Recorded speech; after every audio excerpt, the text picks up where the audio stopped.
Silo samabandla ngibingelele uNdlunkulu mama wami. Igama lami ngokwanele ngasibiya ngihlala la eShowe endaweni yaseMhlathuzane ngaphansi inkosi uMpungusi.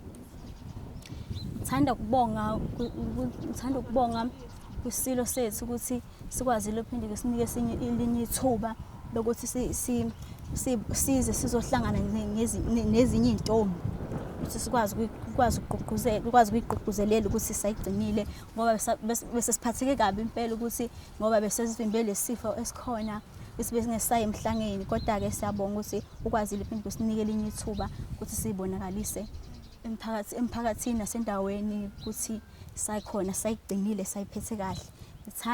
Ngithanda ukugquzelela amanye amatshitshi ukuthi angalilahli ithawula. Kusazoqhubeka mhlawumbe sazophela lesifo esikhona njengamanje, sazokwazi ukuya emhlangeni sojabula ney'ntombi zonke nje la ekhona.